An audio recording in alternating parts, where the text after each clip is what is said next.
அனைத்து மாணவர்களுக்கும் வணக்கம். இன்றைக்கு ஒர்க் பிளேஸ் கம்யூனிகேஷனுடைய மீதி பகுதியை பார்ப்போம். அப்போ இதுக்கு முதல் பார்த்த வீடியோவை இருக்கா ஞாபகப்படுத்தி கொண்டு இன்றைக்கு நாங்கள் மேலதிகமாக பார்ப்போம். அடுத்ததாக பார்க்க போகிறது இன்றைக்கு பார்ட் 2ல் பேசிக் கம்யூனிகேஷன் மாடல்ன்றதை நாங்கள் பார்க்க போகிறோம். அடுத்ததாக நாங்கள் பார்க்க போகிறது சேனல் மாடல். சேனல் அப்படின்றவர் தான் முதல் இன்ஃபர்மேஷன் சம்பந்தமான தியரிகளை உருவாக்கினார். அவருடைய தியரிகள் உலக புகழ் பெற்றவை. அவர் பெல் லேபில் வேலை செய்து கொண்டிருக்கும் பொழுது இவர் இந்த மாடலை உருவாக்குறார். இவர் உருவாக்கினதுக்குரிய பிரதானமான காரணம் டெலிஃபோன் கம்யூனிகேஷனுக்காகத்தான் கம்யூனிகேஷன் மாடலை உருவாக்குறார். பிறகு அந்த டெலிஃபோன் கம்யூனிகேஷனுக்கான அந்த கம்யூனிகேஷன் மாடல் எல்லா விஷயத்துக்கும் பொருந்துறதால அவர்கள் என்ன செய்தார்கள் அப்படின்னு சொன்னால் இதை பொதுவான கம்யூனிகேஷன் மாடலாக பயன்படுத்த தொடங்கினார்கள். அப்போ முதல்ல கம்யூனிகேஷன் சம்பந்தமாக உருவாகின முதல் மாடல் சேனல் மாடல். அடுத்த ஸ்லைட்ஸுக்கு போவோம். அடுத்த slides channel and viewer model என்றும் இந்த சேனல் மாடலை சொல்லிவினோம். அதுக்குரிய வேறு பேர்கள் என்ன அப்படின்னு சொல்லி பார்ப்போம். என்னத்துக்காக வேறு பேர்களை நாங்கள் பார்க்குறேன் அப்படின்னு சொன்னால் இந்த வேறு பேர்களில் உங்களுக்கு கேள்விகள் வரும். அதனால் நாங்கள் இந்த சேனல் மாடலுக்கு வேறு என்ன பேர் இருக்குன்னு சொல்லி பார்ப்போம். அப்போ அதில் முதலாவது சிம்பிள் மாடல் அப்படின்னும் சேனல் மாடலை கூப்பிடுவாங்க. ரெண்டாவது பார்த்தீங்கள் அப்படின்னு சொன்னால் சேனல் மாடலுக்கு இன்னொரு பேர் இருக்குது, டிரான்ஸ்மிஷன் மாடல். அதே மாதிரி மூன்றாவதாக சேனல் மாடலுக்கு இன்னொரு பேர் இருக்குது, ஸ்டாண்டர்ட் வியூ ஆஃப் கம்யூனிகேஷன். அதே மாதிரி சேனல் வியூ மாடலுக்கு வேறு பேரும் இருக்குது, சேனல் அண்ட் வீவர் மாடல் அப்படின்னு சொல்லி இன்னொரு பேரும் இருக்குது.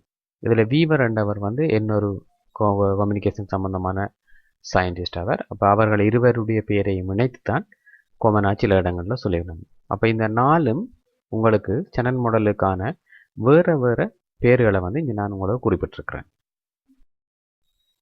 அடுத்த ஸ்லைட்ஸுக்கு போவோம். அடுத்த ஸ்லைட்ஸ் சேனல் மாடலை எக்ஸ்பிளைன் பண்ணுவதற்கான ஒரு டயக்ரத்தை நாங்கள் இங்கே பயன்படுத்துகிறோம். இப்போ சேனல் மாடலில் பார்த்தீங்க அப்படின்னு சொன்னால் 5 மிக முக்கியமான பகுதிகள் இருக்குது. அதில் அவர் என்னென்னத்தை குறிப்பிடுறார் அப்படின்னு சொன்னால் சோர்ஸ், என்கோட், டீகோட், ரிசீவர். இந்த 5வது பகுதியாக அவையில் நோய்ஸை இணைக்கணும். அப்போ ஒரு கம்யூனிகேஷன் இடம்பெறணும் அப்படின்னு சொன்னால் சோர்ஸ் அப்படின்னு சொன்னால் அந்த கம்யூனிகேஷனை உருவாக்குகின்ற சோர்ஸ். அந்த சோர்ஸ் அடுத்ததாக என்ன செய்யும்னு சொன்னால் அந்த உருவாக்கின அந்த மெசேஜை என்கோட் பண்ணும். என்கோட் பண்ணி போட்டு ஒரு சேனலை பயன்படுத்தி சென்டருக்கு அனுப்பும். சென்டர் என்ன செய்வார் அப்படின்னு சொன்னால் அதை டீகோட் பண்ணி ரிசீவ் பண்ணுவார். அப்போ இவ்வளவு ப்ராசஸும் சேனல் குறிப்பிட்டிருக்கிறார் தன்னுடைய மாடலில். இந்த 5 கம்போனன்ட்களையும் குறிப்பிட்டிருக்கிறார். அப்போ இது சம்பந்தமாக நாங்கள் ஏற்கனவே பார்த்துருக்கிறோம். சென்டர் யார் அப்படின்னு சொல்லி பார்த்துருக்கிறோம், ரிசீவர் யார் அப்படின்னு சொல்லி பார்த்துருக்கிறோம். அதே மாதிரி நோய்ஸ் என்று சொன்னால் என்னன்னு சொல்லி பார்ப்போம். இப்போ உதாரணத்துக்கு இந்த மாடலை விளங்கப்படுத்துறதுக்கு நான் உங்களுக்கு டெலிஃபோனை உதாரணமாக எடுக்கிறேன். இப்போ உதாரணத்துக்கு நான் உங்களோட மைக்கில் கதைச்சு கொண்டு இருக்கிறேன். அப்போ என்ன நடக்குது, சோர்ஸ் நான் கதைக்கிறது. அந்த சோர்ஸை அது என்ன செய்யுது, உங்களுக்கு என்னுடைய மைக்கோ அல்லது என்னுடைய இயர்ஃபோன் மைக்கோ என்ன செய்யுது, அதை எலக்ட்ரோ மேக்னெட்டிக் வேவாக என்கோட் பண்ணும். என்கோட் பண்ணி அது என்ன செய்யுது, உங்களுக்கு ஒரு சேனல், அதாவது நான் அனுப்ப போகிறேன். நான் சொன்னால் யூடியூப் என்ற சேனலின் ஊடாக நான் அனுப்ப போகிறேன். நீங்கள் என்ன செய்வீங்களா, அந்த யூடியூப்பிலிருந்து அந்த யூடியூப்பில் இருக்கிற அந்த மின்காந்த அலை அப்படியே ஒலியாக மாற்றப்படும். அப்போ மின்காந்த அலைகள் ஒலியாக மாற்றப்படுறதை டீகோட் அப்படின்னு சொல்லுவோம். அதை நீங்கள் ரிசீவ் பண்ணுவீங்க. அப்போ இவ்வளவு ப்ராசஸும் அங்கே நடக்கும். அப்போ இதைத்தான் இந்த மாடல்லையும் நாங்கள் உங்களுக்கு விளங்கப்படுத்தி இருக்கிறோம். அப்போ இந்த படத்தை இருக்கா வடிவாக பார்த்துக்கொள்ளுங்க. இப்போ நோய்ஸ் அப்படின்னு சொன்னால் என்ன அப்படின்னு சொன்னால் இதுக்கு முதல் நீங்கள் பார்த்துருப்பீங்க. உதாரணத்துக்கு ஒரு ஒலி வாங்கியிலே பின்னால் ஒரு இரைச்சல் சத்தம் கேட்கும் அல்லது பேக்ரவுண்ட் மியூசிக் கேட்கும். அப்போ இப்படியான விஷயங்களை அவையில் என்ன சொல்லிக்கிறோம், நோய்ஸ் அப்படின்னு சொல்லுவோம். அப்போ நோய்ஸை இருந்தால் என்ன பிரச்சனை அப்படின்னு சொன்னால் ரிசீவருக்கு மெசேஜ் தெளிவாக கிடைக்காது. அதே மாதிரி ரிசீவருக்கு டிஸ்ட்ராக்ஷனாகவும் இருக்குது. அப்போ இதைத்தான் நோய்ஸ் அப்படின்னு சொல்லுவோம். அப்போ அனுப்பப்படுகின்ற மெசேஜை என்னென்ன விஷயங்கள் அந்த மெசேஜை பாதிப்படைய செய்தோ அவையில் எல்லாத்தையும் நாங்கள் நோய்ஸ் அப்படின்னு சொல்லுவோம். இப்போ இந்த 5 எலிமெண்ட்டையும் ஒருக்கா நீங்கள் ஒருக்கா பார்த்து வச்சுக்கொள்ளுங்க. அடுத்த ஸ்லைட்ஸுக்கு போவோம். அடுத்த ஸ்லைட்ஸில் அந்த நாங்கள் ஏற்கனவே பார்த்த படத்தில் இருக்கிற ஒவ்வொரு எலிமெண்ட்டையும் விளங்கப்படுத்துவோம். அப்போ முதலாவது சோர்ஸ். சோர்ஸ் அப்படின்னு சொன்னால் யார் மெசேஜை உருவாக்குறாரோ அல்லது யார் இன்ஃபர்மேஷனை உருவாக்குறாரோ அவரை சோர்ஸ்ன்னு சொல்லுவோம். சாதாரணமாக நாங்கள் அவரை வந்து சென்டர் அப்படின்னு சொல்லி மற்ற அல்லது இதுக்கு முதலெல்லாம் பார்த்துருக்குறோம். யார் மெசேஜை சென்ட் பண்ண போகிறாரோ அவரை தான் நாங்கள் சென்டர் அப்படின்னு சொல்லுவோம். அதே மாதிரி அவருக்கு வேறு ஒரு பேரும் இருக்குது, என்ன சோர்ஸ் அப்படின்னு சொல்லி இருக்குது. அடுத்தது இன்னொரு புதிய பேர் ஒன்று பாவிச்சிருக்கிறோம், டிரான்ஸ்மிட்டர். டிரான்ஸ்மிட்டர் அப்படின்னு சொன்னால் என்கோட் டீகோட் இதுகள் நடைபெறுகின்ற ஒரு ஊடகத்தை தான் வந்து நாங்கள் டிரான்ஸ்மிட்டர் அப்படின்னு சொல்லுவோம். அதே மாதிரி அந்த ஊடகம் அந்த மெசேஜை வந்து அனுப்புவதற்கான சேனலாயும் செயல்படும். இப்போ உதாரணத்துக்கு நீங்கள் ஒரு ஏற்கனவே நான் சொன்ன மைக் மாதிரி இந்த முறை வந்து ஒரு டெலிஃபோனை எடுப்போம். டெலிஃபோனை வந்து நாங்கள் டிரான்ஸ்மிட்டர் அப்படின்னு சொல்லுவோம். ஏன் அப்படின்னு சொன்னால் டெலிஃபோனில் வந்து சென்டர் கதைக்கிறத டிரான்ஸ்மிட் பண்ணும். அப்போ டிரான்ஸ்மிட் பண்ணோம் அப்படின்னு சொன்னால் அதை என்கோட் பண்ணி டிரான்ஸ்மிட் பண்ணும். அதே மாதிரி ரிசீவர் அங்கேருந்து அனுப்புகிற மெசேஜை டீகோட் பண்ணி சென்டருக்கு இப்போ கேட்குறவருக்கு தெளிவாக தரும். அப்போ உதாரணத்துக்கு டிரான்ஸ்மிட்டர் அப்படின்னு சொல்லும் பொழுது டீகோட், சேனல், என்கோட் இந்த மூன்றும் சேர்ந்த காமனான பகுதி தான் வந்து நாங்கள் டிரான்ஸ்மிட்டர் அப்படின்னு சொல்லுவோம். இப்போ டிரான்ஸ்மிட்டர் அப்படின்னு சொன்னால் உதாரணத்துக்கு டெலிஃபோன், கம்ப்யூட்டர்ஸ் இதுகள் எல்லாத்தையுமே வந்து நாங்கள் டிரான்ஸ்மிட்டர் அப்படின்னு சொல்லுவோம், கதைக்கிறோம். அவருடைய பிரதானமான வேலை சிக்னலை வந்து சென்ட் பண்ணுறது, ரிசீவ் பண்ணுறது, இதுகள் எல்லாத்தையுமே சேர்த்து அவையில் வந்து டிரான்ஸ்மிட்டர் அப்படின்னு சொல்லி சொல்லினோம். அடுத்தது நாய்ஸ். நாய்ஸுக்கு வந்து டெஃபினிஷன் என்ன அப்படின்னு சொன்னால் ஸ்டெட்டிக்கான இன்டர்ஃபியரன்ஸ். ஒரு கம்யூனிகேஷனில் வந்து ஸ்டெட்டிக்கான இன்டர்ஃபியரன்ஸை வந்து நாங்கள் நாய்ஸ் என்று சொல்லுவோம். அது மேபி லிசன் பண்ணிக்குள்ளே இருக்கும். அப்போ நாய்ஸ் வந்து உங்களுக்கு கம்யூனிகேஷனில் வந்து அதை இன்டரப்ட் பண்ணுற ஆளை வந்து நாங்கள் நாய்ஸ் அப்படின்னு சொல்லி சொல்லுவோம். அப்போ நாய்ஸ் என்று சொல்லும் பொழுது பழைய கால கம்யூனிகேஷனில் நிறைய வகையான நாய்ஸ் இருந்தது. உதாரணத்துக்கு பார்த்தீங்கன்னு சொன்னால் என்விரான்மெண்டல் நாய்ஸ். உதாரணத்துக்கு ஒரு கம்யூனிகேஷனை வந்து நீங்கள் நீண்ட தூரம் செய்யும் பொழுது ஒரு இரைச்சல் சத்தம் ஒன்று கேட்கும். இப்போ உதாரணத்துக்கு நீங்கள் பழைய கால ரேடியோக்களில் ஷார்ட் வேவை பார்த்தீங்க அப்படின்னு சொன்னால் உங்களுக்கு ரிசீவ் பண்ணுற அந்த சத்தம் கூடி குறைஞ்சி வரும். அதுக்குரிய காரணம் நீண்ட தூரம் ஒரு மெசேஜை வந்து அனுப்பும் பொழுது அது நாய்ஸ் காரணமாக டிஸ்டோர்ட் ஆகும். இப்போ பழைய காலத்தில் நீங்கள் டெலிஃபோனில் கதைச்சிருக்க மாட்டீங்க. அப்படி கதைச்சிருந்தீங்க அப்படின்னு சொன்னால் ஒரு இரைச்சல் சத்தம் ஒன்று கேட்கும். அதுவும் வந்து நாய்ஸாக கருதப்படும். இப்போ மாடர்ன் வேர்ல்டில் வந்து நாய்ஸை வந்து நீங்கள் பார்க்குற இடம் வந்து பார்த்தீங்கன்னு சொன்னால் சில வேளை நீங்கள் டெலிஃபோனில் கதை கேட்கக்குள்ள விட்டு விட்டு வர மாதிரி இருக்கும், அல்லது விக்கி விக்கி மாற மாதிரி இருக்கும். அது வந்து கைண்ட் ஆஃப் நாய்ஸ். அப்போ நாய்ஸ் அப்படின்றது இன்னொரு மீனிங்கில் வந்து அப்சன்ஸ் ஆஃப் சிக்னலையும் வந்து நாய்ஸ் என்று அனுப்பிடும். அப்போ இதை வந்து நீங்கள் ஒருக்கா வாசித்து பாருங்க. இந்த டெஃபினிஷன்களையும் ஒருக்கா மறக்காமல் ஞாபகப்படுத்தணும். அடுத்த ஸ்லைட்ஸுக்கு போவோம். ரிசீவர். ரிசீவர் அப்படி என்று சொன்னது சென்டர் அனுப்பின மெசேஜை வாங்கி கேட்குறவருக்கு பேர் தான் வந்து ரிசீவர். பெரும்பாலும் அதர் சைட் ஆஃப் கம்யூனிகேஷனில் வந்து அவையில் இருப்பினோம். அது மேபி ஒரு பர்சனாக இருக்கலாம் அல்லது ஒரு இன்ஸ்ட்ருமெண்ட்டாக இருக்கலாம். அப்போ இவையில தான் வந்து நாங்கள் என்ன சொல்கிறோம், ரிசீவர் அப்படின்னு சொல்கிறோம். பழைய கால கம்யூனிகேஷனில் இந்த சேனல் மாடல் என்றது மிகவும் சிம்பிளான மாடலாக கருதப்பட்டது. சரி, நாங்கள் அடுத்த கம்யூனிகேஷன் மாடலை பார்ப்போம். அந்த கம்யூனிகேஷன் மாடலை காமனாக எஸ்எம்சிஆர் மாடல் அப்படின்னு சொல்லி அழைப்போம்.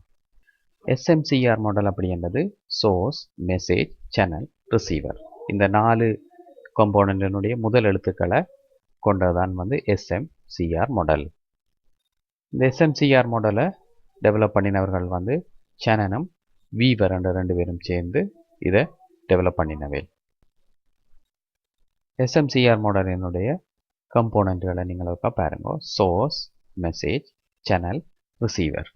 சோர்ஸுக்கும் மெசேஜுக்கும் இடையில் என்கோட்ஸ் இருக்குது, சேனலுக்கும் ரிசீவருக்கும் இடையில் டீகோட் இருக்குது.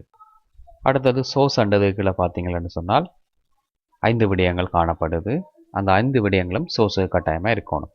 அதில் முதலாவது communication skill, attitude, knowledge, social system, cultures. இந்த 5 கம்போனன்ட்களும் சோர்ஸில் தாக்கம் செலுத்துகின்ற கம்போனன்ட்களாக காணப்படும். அடுத்தது பார்த்தீங்கன்னு சொன்னால் மெசேஜ்லேயும் வந்து 5 எலிமெண்ட் இருக்குது. அந்த 5 எலிமெண்ட் என்னென்னு சொன்னால் content, elements, treatment, structure and code. அப்போ ஒரு மெசேஜை வந்து நீங்கள் டிசைன் பண்ணிக்குள்ள இந்த 5 கம்போனன்ட்களையும் அல்லது 5 மெயினான முக்கியமான குறிப்புகளையும் நீங்கள் கவனிக்க வேண்டி இருக்கும். அடுத்தது சேனல், அதே 5 கம்போனன்ட் இருக்குது.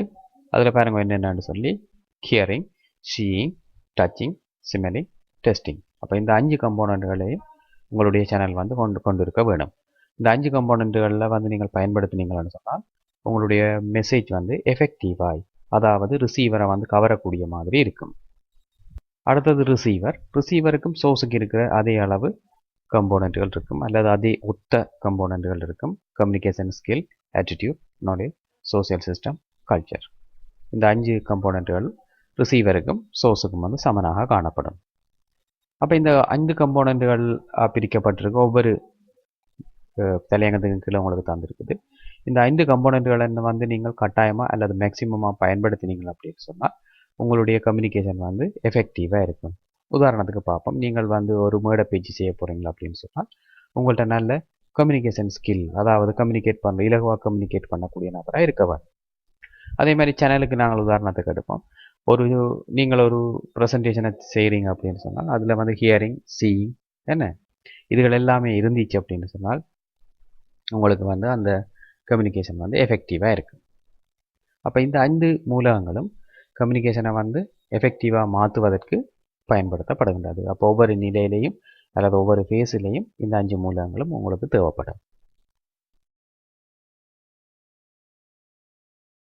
அடுத்த ஸ்லைட்ஸுக்கு போவோம். HMCR மாடலில் இருக்கிற கம்போனன்ட்கள் ஒவ்வொன்றையும் விரிவாக பார்ப்போம். முதலாவது சோர்ஸ். மெசேஜை யார் கிரியேட் பண்ணினமோ அவர் தான் சோர்ஸ் அண்டு டெஃபினிஷன் தரப்பட்டிருக்குது. அடுத்த ரெண்டாவது பார்த்தீங்கன்னு சொன்னால் மெசேஜ். ஆக்சுவலான ஐடியா அல்லது கம்யூனிகேஷன் தான் வந்து மெசேஜ்னு கருதப்படும். மெசேஜில் வந்து கண்டென்ட் அல்லது ஐடியா அல்லது இன்ஃபர்மேஷன் அல்லது டேட்டா இதெல்லாம் வந்து மெசேஜில் வந்து வரும். அடுத்தது வந்து சேனல். உங்களுடைய மெசேஜை ஒரு இடத்திலிருந்து இன்னொரு இடத்துக்கு கொண்டு செல்பவருக்கு பேர் தான் வந்து சேனல். இந்த சேனலுக்கு இன்னொரு பேர் இருக்குது மீடியம். அப்போ நீங்கள் உருவாக்கின மெசேஜை சென்டர்கிட்ட இருந்து ரிசீவருக்கு கொண்டே சேர்க்கிற அந்த இடைவெளியில் இருக்கிற ஆட்களுக்கு பேர் தான் வந்து சேனல் என்று சொல்லப்படும். அடுத்தது வந்து ரிசீவர். மெசேஜை ரிசீவ் பண்ணுறவர் அல்லது மெசேஜை ஃபுல்லாக அண்டர்ஸ்டாண்ட் பண்ணுறவருக்கு பேர் வந்து ரிசீவர் என்று அழைக்கப்படும். அடுத்தது SMCR மாடலை பற்றியான அட்வான்டேஜில் வந்து பார்ப்போம். முதலாவது அட்வான்டேஜ் என்ன அப்படின்னு பார்த்தால் சென்டருக்கும் ரிசீவருக்கும் இடையில் ஒரு ரிலேஷன்ஷிப்பை வந்து கட்டாயப்படுத்துகின்றது. அது வந்து முதலாவது அட்வான்டேஜாக கருதப்படும். அடுத்த ரெண்டாவது வந்து பார்த்தீங்கன்னு சொன்னால் மெசேஜை ப்ராப்பராக என்கோட் பண்ணி டீகோட் பண்ணணும். அப்போ இந்த மாடலில் இருக்கிற சிறப்பம்சமே அதுதான். நீங்கள் அனுப்புகிற மெசேஜை சரியான முறையில் என்கோடிங் செய்து அதே மாதிரி அந்த மெசேஜ் போய் சேரும் பொழுது அது சரியான முறையில் டீகோட் பண்ணுறதால இந்த மாடல் வந்து ஒரு அட்வான்டேஜான மாடலாக கருதப்படுகின்றது. அடுத்தது பார்த்தீங்கன்னு சொன்னால் இந்த மாடலில் கம்யூனிகேஷன் ஸ்கில் என்றது 2 பேருக்கும், சோர்ஸுக்கும் ரிசீவருக்கும் கட்டாயமாக இருக்க வேணும், அல்லது இருந்தால் நல்லம் அப்படின்னு சொல்லி இந்த மாடல் வந்து வழிவகுக்குது. அடுத்தது பார்த்தீங்கன்னு சொன்னால் 2 பாயிண்ட்லேயும் வந்து கம்யூனிகேஷன் வந்து பெஸ்ட்டாக இப்போ இருக்கும் அப்படின்னு சொன்னால் 2 பாயிண்ட்டும் வந்து ஸ்கில்லாக இருக்கணும், சென்டரும் ரிசீவரும். அப்போ அவர்கள் 2 பேரும் ஸ்கில்லாக இருக்க வேணும் அப்படின்றத இந்த மாடல் SMCR மாடல் வந்து உறுதிப்படுத்துது.